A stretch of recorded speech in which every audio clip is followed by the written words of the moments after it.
ఉగాది రోజున ప్రారంభమైన CRC cotton కళాపరిషత్ రాష్ట్రస్థాయి నాటక పోటీలు 3 రోజులపాటు అంగరంగ వైభవంగా జరిగాయి.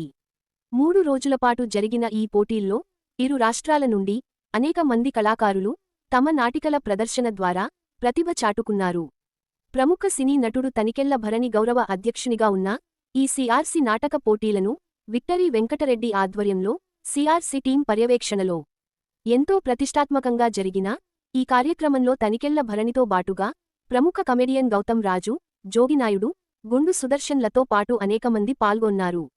ముగింపు కార్యక్రమంలో పాల్గొన్న మాజీ శాసనమండలి డిప్యూటీ చైర్మన్ రెడ్డి సుబ్రహ్మణ్యం మాట్లాడుతూ సిఆర్సి సేవలు అసమాన్యమైనవని అన్నారు. సిఆర్సి నాటక పరిషత్ గౌరవ అధ్యక్షుడు తనికెళ్ల భరణి మాట్లాడుతూ వచ్చే సంవత్సరం సిల్వర్ జూబ్లీ వేడుకలను అంగరంగ వైభవంగా నిర్వహిస్తామని అన్నారు.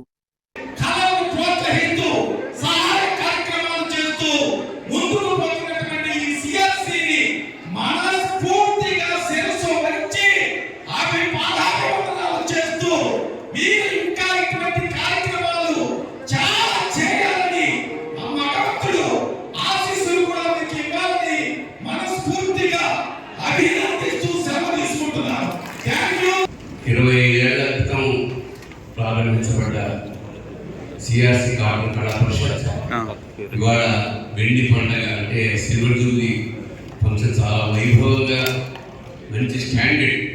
యాక్చువల్గా ఈసారి 25 సంవత్సరాలైనా పూర్తయ్యే సందర్భంగా రజిత సంవత్సరం అంటే వెండి పండుగ వచ్చే సంవత్సరం చేద్దామని మనం నిర్ణయించుకున్నాం.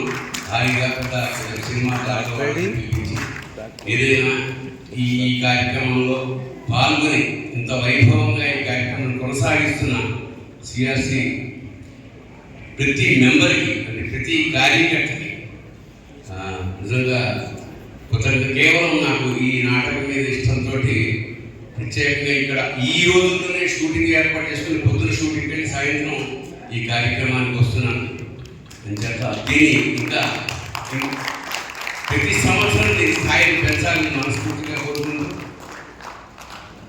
ఇప్పుడు లేని విధంగా మొత్తం హౌస్ఫుల్ అంటే ఇప్పుడు 11:30-12 అవుతుంది కాబట్టి ఈ పాటి జనం సాధ్యం సర్వసహజం అని హౌస్ఫుల్ తోటి ఈ నాటకాలు చూడడం అనేది మాకు ఎందుకంటే హాల్ నడితే మా కడుపు నిండిపోతుంది, మనసు నిండిపోతుంది.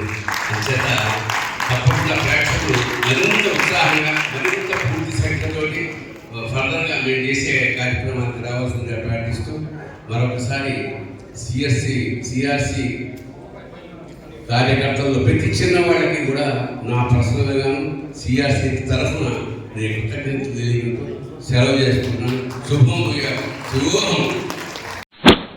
మరిన్ని వార్తల కోసం ఛానల్ సబ్స్క్రైబ్ చేయండి. TV 9 M